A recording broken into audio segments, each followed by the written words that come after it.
Mi esposa y yo en el desayuno leemos las Escrituras, de manera especial en el libro de los Proverbios. Y leímos el siguiente, Proverbios 27:1. No te jactes del día de mañana, porque no sabes qué dará de sí el día. Amigo, ninguno de nosotros sabemos qué traerá la próxima noticia que nos llegue. Sea buena o mala, sencillamente no sabemos. Hay tormentas que vienen a nosotros. Bien, el Señor aquí realizaba su ministerio en Galilea, estaba con sus discípulos y se encontraban en una tormenta. Y leeremos al respecto y luego vamos a aprender algunas lecciones maravillosas de cómo usted puede encontrar paz en medio de su tormenta, porque todos tenemos tormentas. Empecemos en el versículo 16 de Juan capítulo 6. Al anochecer, descendieron sus discípulos al mar, y entrando en una barca, iban cruzando el mar hacia Capernaum. Estaba ya oscuro, y Jesús no había venido a ellos. Y se levantaba en el mar un gran viento que soplaba. Cuando habían remado como 25 o 30 estadios, vieron a Jesús que andaba sobre el mar y se acercaba a la barca, y tuvieron miedo. Mas él les dijo: Yo soy, no temáis. Por favor, subraye esa última frase: no temáis. ¿Sabe? Unas 365 veces en la Biblia, una por cada día del año, Dios nos ha dicho que no tengamos miedo. De una u otra manera, Él dijo: no tengan miedo o no temáis. 365 veces, Él nos dice que no temamos. El diablo es el ministro siniestro del miedo, pero nuestro Señor nos dice que no temamos. Ahora recuerde, los discípulos estaban en medio de una tormenta y Él les dice: yo soy, no temáis. Ellos entonces con gusto le recibieron en la barca, la cual llegó enseguida a la tierra donde iban. En nuestras jornadas a Israel, he ido a Israel muchas veces, lo que más disfruto, lo más deleitable, es sentarme al crepúsculo a la orilla del mar de Galilea. Casi es hipnotizante, es como un sueño. ¡Qué tranquilidad! Usted casi se intoxica con la belleza del paisaje al ponerse el sol en el mar de Galilea, en las alturas de Golán, y al otro lado del mar, desde Tiberias, donde todo se pone color rosado. Usted se sienta allí, escuchando los pájaros que anidan en los árboles. Creo que el mar de Galilea es uno de los cuerpos de agua más bellos sobre la tierra. Los rabinos antiguos decían que después que Dios creó todos los otros mares, entonces Él creó el de Galilea, solo para Él. Bien, pongamos el trasfondo para este pasaje de la Escritura. Ha sido un hermoso día. Jesús ha estado con sus discípulos enseñándoles y había realizado el milagro de alimentar a más de 5,000 personas. Los discípulos no solo estaban llenos de alimento físico, sino que también estaban llenos de éxito, de conocimiento, de confianza. Había sido un estupendo día, y la noche era hermosa. Tal vez como la noche que describí hace algunos minutos, cuando uno se sienta satisfecho a contemplar la luna, luciendo como una gardenia en la solapa de la noche. Y había una leve brisa suave como el suspiro de un bebé, acariciando sus mejillas. Y los discípulos, experimentados hombres de mar, suben a su barco para cruzar hasta el otro lado del mar, regocijándose de tan estupendo día. Y entonces sucedió así. De repente, el viento comenzó a soplar. Las nubes cubrieron la luna y las estrellas, y el viento está soplando más y más fuerte. Las olas comienzan a levantarse amenazadoras, y el agua del mar comienza a llenar el barco, y ahora ellos se encuentran en medio del mar. Oscurece, y el viento es contrario a ellos, y no pueden ni siquiera ver sus manos frente a sus rostros. Y el mar de Galilea, que había estado tranquilo como un lago dormido, ahora se ha convertido en una peligrosa y mortal trampa. Y estos experimentados marineros se llenan de temor. Hacen un esfuerzo con los remos. Están ya muy lejos de la playa como para nadar. Las olas rugen y ellos están seguros que van a naufragar. ¿Y dónde está Jesús? ¿Por qué no había venido con ellos? ¿Por qué los había olvidado? Y de pronto lo ven caminando sobre las aguas, pero eso no les causa ninguna alegría. Ahora el temor se transforma en terror. ¿Qué es lo que está sobre las aguas? ¿Es un monstruo marino? ¿Es un fantasma? Y entonces le reconocen, es Jesús, y caminando sobre las aguas. Y él les habla y les dice, no temáis. En el Evangelio de Mateo dice, tened ánimo, soy yo, no temáis. Y ellos lo recibieron en el barco, y cuando así lo hicieron, observe esto, cuando así lo hicieron, de inmediato se encontraron en la playa. Ahora quiero darles 6 principios. Por favor, anótelos. Esto es lo que usted puede decir cuando está en una tormenta. Primero, estoy gobernado por su providencia. Lo que le sucedió a estas personas aquel día no fue ninguna coincidencia, no fue un error, ni era algo que debía haberse evitado. La tormenta sencillamente no tomó a Jesús por sorpresa.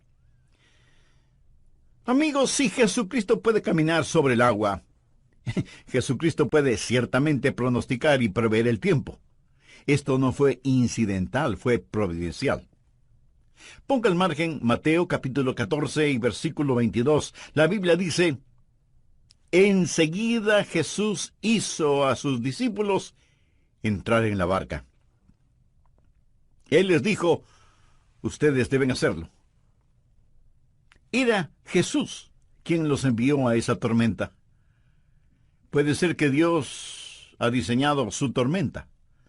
Dios ha diseñado su tormenta, y si Él no la ha diseñado, escuche, si Él no la ha diseñado, Él ciertamente la ha permitido porque nuestro Dios está en control de todo.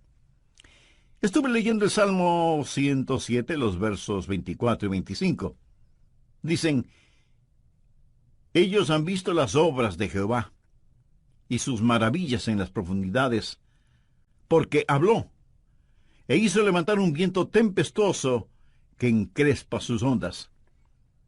¿Lo ve? Es Dios quien controla los vientos y las olas. Él es quien causa que las tormentas lleguen.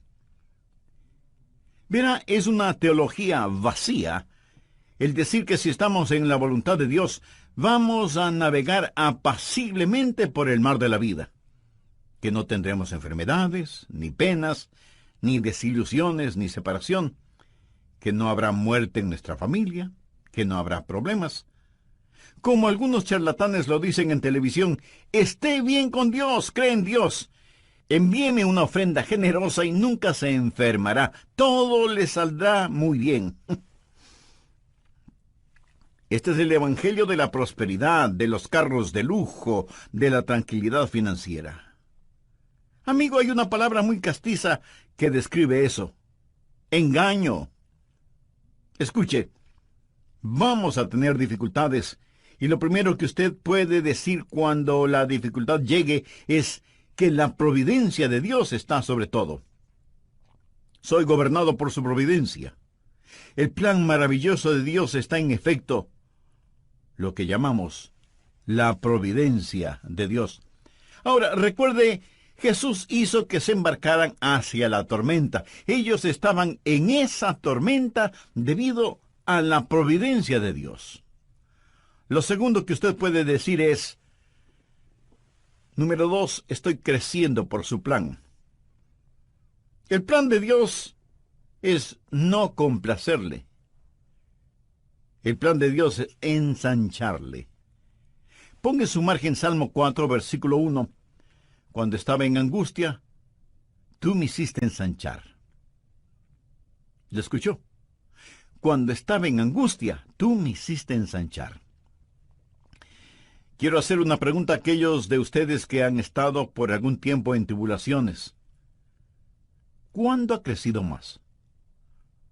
¿Cuando todo estaba bien y navegaba calmadamente? ¿O cuando llegó la tormenta? ¿No creció usted más en la tormenta, en el dolor, cuando estaba aferrado a Cristo y tenía que clamarle? En la Biblia hay las tormentas que corrigen y tormentas que perfeccionan.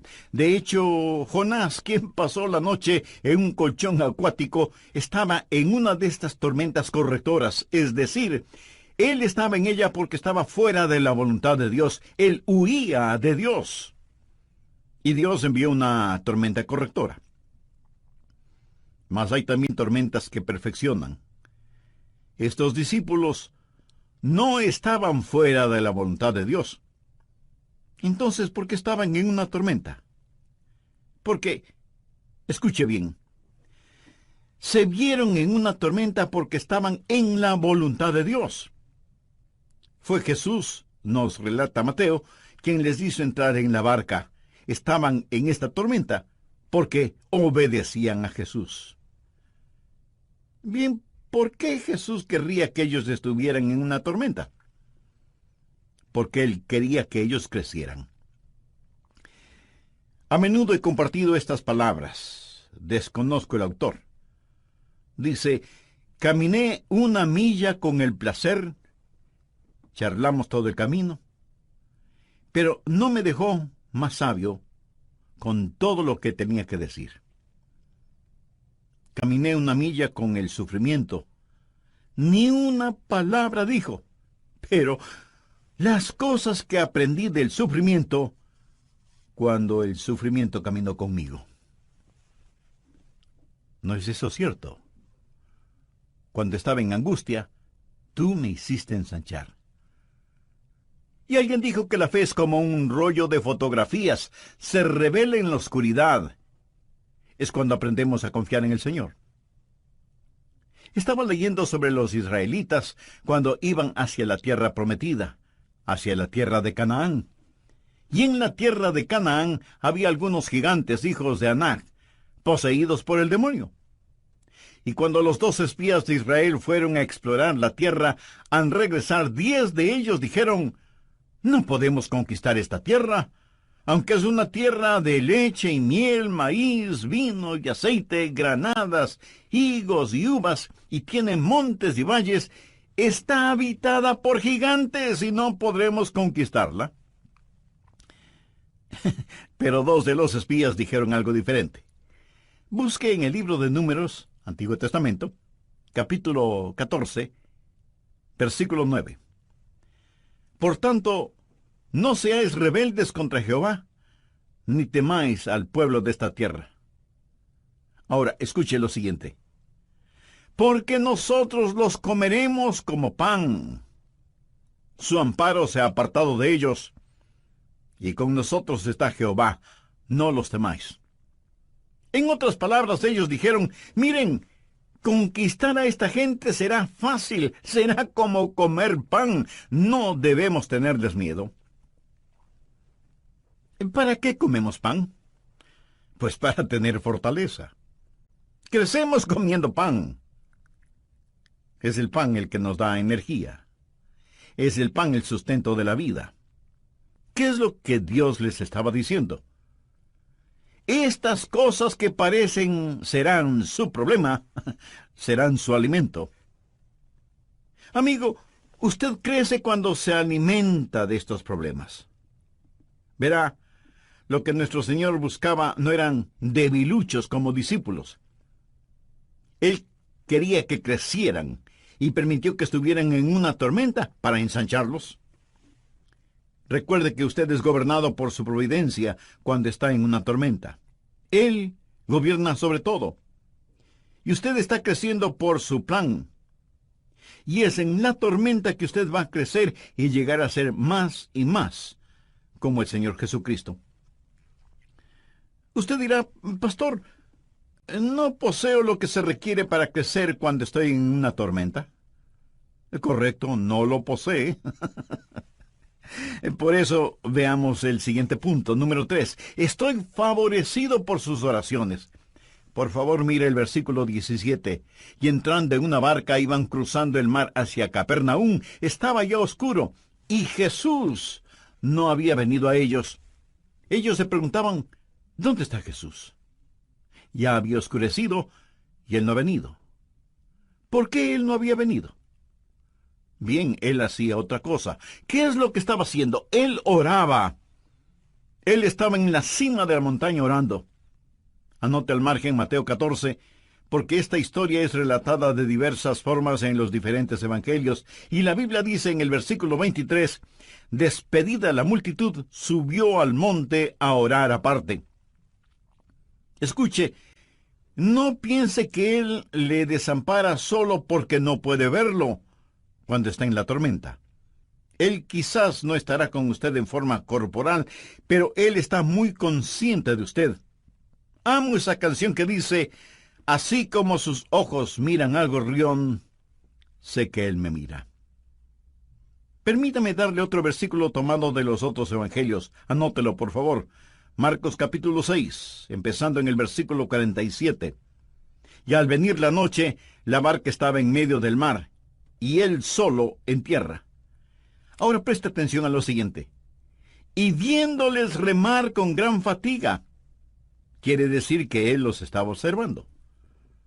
¿Sabía usted que él lo ve a usted ahora mismo?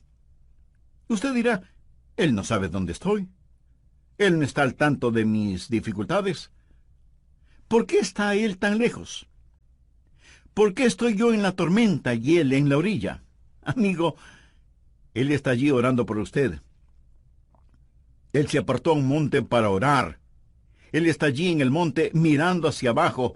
Él ve a través de la oscuridad. Ellos no podían verle, mas él sí. ¿Y qué estaba haciendo? Él estaba orando. Desea un pensamiento bendito. Permítame compartirlo. Usted está en la lista de oración de Jesús. Usted está en la lista de oración de Jesús. No hay nada más consolador para mí que alguien me diga que está orando por mí. Hace algún tiempo fui a recibir a una persona en el aeropuerto. Yo no estaba ni siquiera seguro de que él supiera mi nombre. Él es un estupendo maestro bíblico, y cuando me vio, me abrazó y me dijo, Adrián, oré por ti esta mañana. Un poco sorprendido, yo le dije, eso es maravilloso. Y él añadió, Adrián, yo oro por ti cada mañana, todos los días. ¿Sabe? Eso me conmovió profundamente. Hay billones de personas en esta tierra, hay gente por la que nunca nadie ha orado. Si usted está en la lista de oración de alguien, usted es muy bendecido, y le puedo asegurar que usted está en la lista de oración de Jesús. El Señor Jesús le conoce por nombre, y la Biblia dice que Él vive para interceder por nosotros. En Hebreos 7:25 leemos, por lo cual Él puede también salvar perpetuamente a los que a Él se acercan, viviendo siempre para interceder por ellos.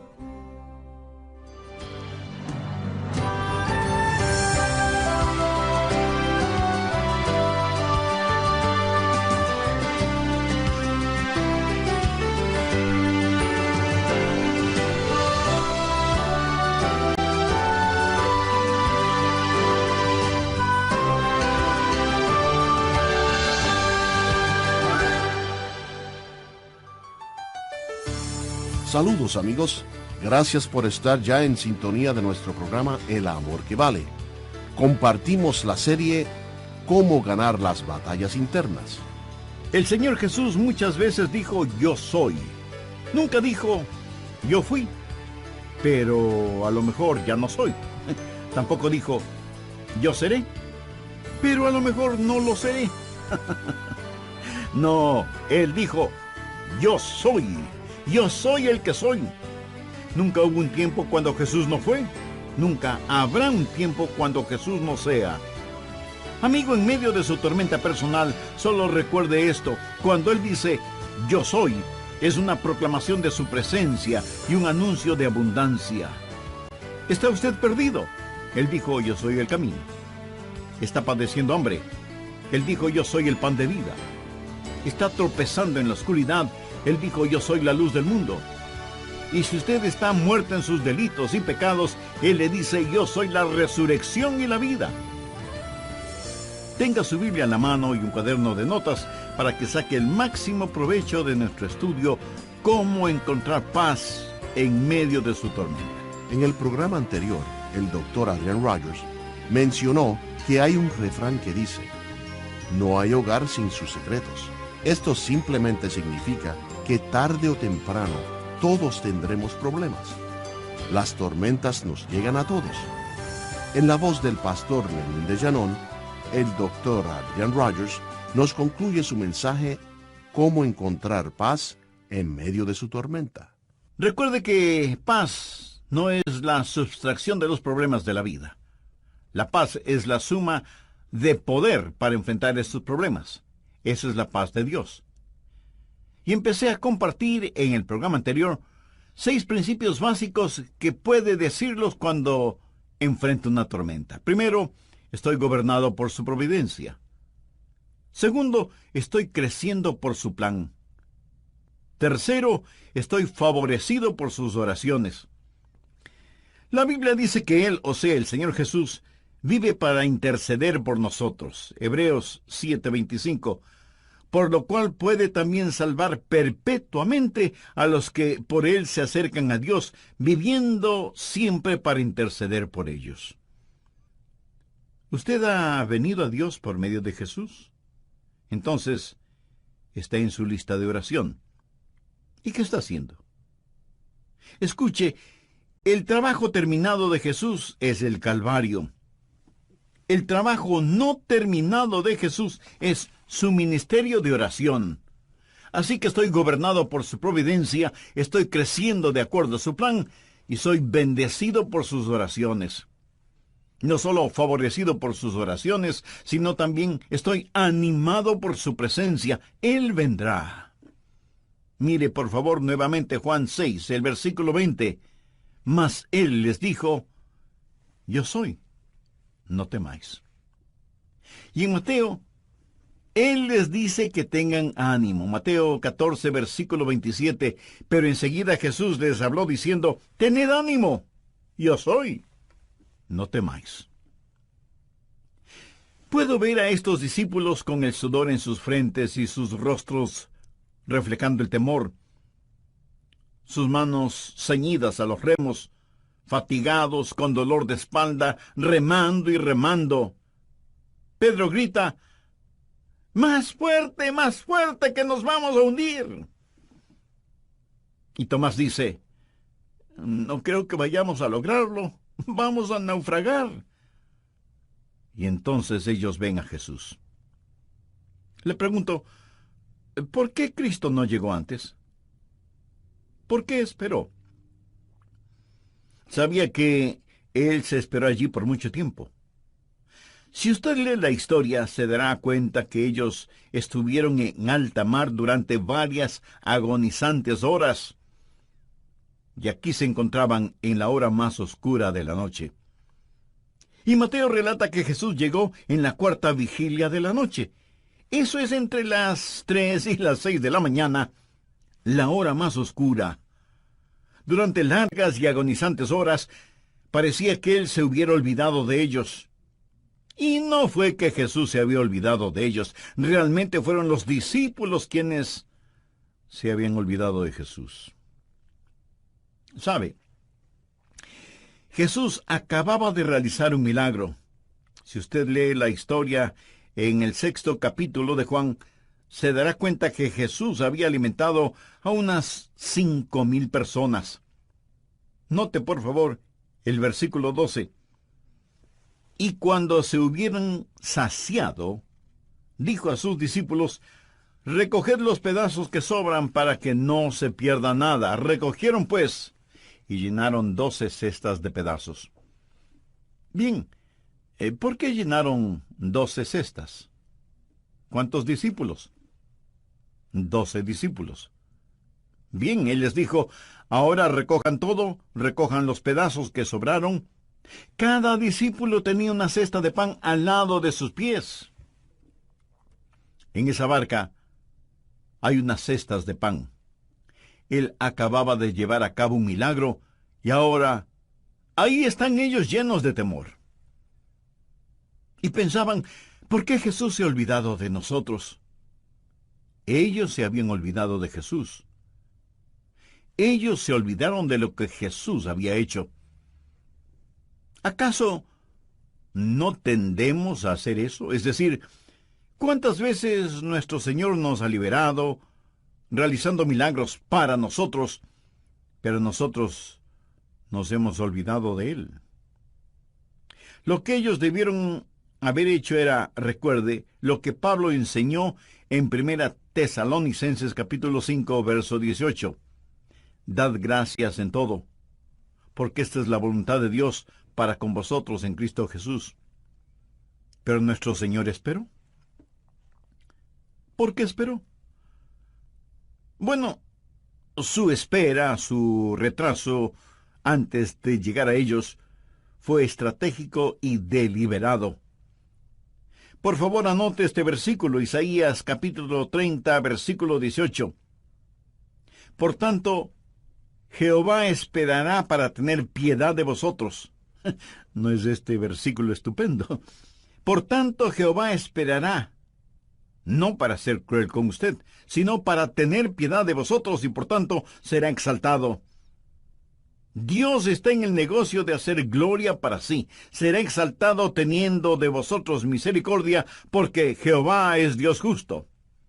Eso significa discernimiento. Él no solo sabe lo que usted quiere, Él sabe lo que usted necesita. Y entonces dice, bienaventurados todos los que confían en Él. Dios espera. Usted necesita esperar. Y sabe lo que Dios espera. Dios está esperando que usted espere en Él. Dios espera que usted espere en Él. ¿Alguna vez ha pensado en la deliberada tardanza del Señor? Estuve leyendo el capítulo 11 de Juan, que relata la muerte de Lázaro. María y Marta, que amaban a Jesús, y sabían que Jesús también amaba a Lázaro, mandaron a buscar a Jesús, que entonces estaba en Betania. Y le dijeron, Señor, aquel a quien tú amas está enfermo. La Biblia dice que Jesús se quedó 2 días más en el lugar donde estaba. 2 días más, antes de que él hiciera alguna cosa. Aún antes de empezar a caminar hacia la casa de sus amigos. Ahora, supongo que usted recibe un mensaje que alguien de su familia inmediata, está enfermo o enferma, y usted dice, bueno, creo que me quedaré aquí un par de días más. Eso sería poco menos que cruel e inhumano, ¿no le parece? Usted diría de inmediato. Pero Jesús esperó 2 días, y cuando llegó, ya habían pasado 4 días. Y Jesús dijo, me alegro de que Lázaro esté muerto. Algunos de ustedes dirán, pero pastor, ¿qué es lo que está diciendo? Escuche con atención. Eso es lo que Jesús dijo, no con sus palabras, sino con sus acciones. Porque Jesús sabía lo que iba a hacer, iba a resucitar a Lázaro. Ahora, suponga que Jesús hubiera venido inmediatamente y hubiera sanado a Lázaro. Y él pudo haberle hecho así, pero no lo hizo. ¿Sabe por qué? Porque si hubiera sanado a Lázaro, algunos hubieran dicho que Lázaro de todas maneras se hubiera sanado. O, ¿cómo saber si en realidad Jesús lo sanó? Pero ellos no tuvieron ninguna explicación frente al milagro de la resurrección de Lázaro. Jesús tuvo un plan. Y ese plan no tuvo ningún sentido para Marta, quien prácticamente le llamó la atención a Jesús. No tuvo ningún sentido para María tampoco. Pero tenía sentido para el Señor Jesús. Por lo tanto, el Señor espera. Dios dio una promesa en el jardín del Edén, que enviaría al Mesías. Pero esperó 4000 años. ¿Escuchó lo que dije? esperó 4000 años antes de hacerlo. La Biblia dice, cuando vino el cumplimiento del tiempo, Dios envió a su Hijo. Cuando vino el cumplimiento del tiempo. Muchas veces tratamos de cosechar las bendiciones de Dios antes de que maduren. Jehová esperará para tener piedad de vosotros, teniendo de vosotros misericordia. Bienaventurados todos los que confían en Él. Dios desarrolla paciencia. Dios nunca tiene prisa, pero nunca se atrasa tampoco. Habacuc 2, versículo 3 dice, aunque la visión tardará aún por un tiempo, mas se apresura hacia el fin, y no mentirá. Muchos esperamos el regreso de Jesús. La gente dice, ¿dónde está la promesa de su advenimiento? Porque desde el día en que los padres durmieron, todas las cosas permanecen así como desde el principio de la creación. Anótelo simple y llanamente. Él está por venir. Él viene. Y Él regresa en el tiempo perfecto de Dios. Pero Él retorna. Nuestro Señor está por venir. Luego usted puede decir, en el medio de su tormenta, estoy protegido por su poder. Note lo que Él dice en el versículo 20, yo soy, no temáis. Yo no sé quién dijo esto primero, mas es verídico. La voluntad de Dios nunca le llevará donde la gracia de Dios no pueda mantenerlo. Eso es bueno. La voluntad de Dios nunca le llevará donde la gracia de Dios no pueda mantenerlo. Eso es eternamente verdadero. Verá, enseguida Jesús hizo a sus discípulos entrar en la barca e ir delante de él a la otra ribera. Usted leyó eso en la palabra de Dios. Él les dijo que cruzaran el mar, no que bucearan. Iban sobre, no debajo del mar. Dios tiene un plan para usted. Jesús no dejó a sus discípulos en el desastre. Él les mandó que fueran a la otra ribera, y cuando Él vino a ellos, Él les dijo, yo soy, no temáis. Yo soy, no temáis. Cuando Jesús usa las palabras, yo soy, ¿qué quiere decir con ese yo soy? Bien, el versículo 20 dice yo soy. ¿Lo ve? En el griego literalmente dice yo soy. Y es lo que leemos en la Reina Valera, literalmente, yo soy. Y yo soy es el sagrado nombre para la deidad. Significa Él es omnipotente.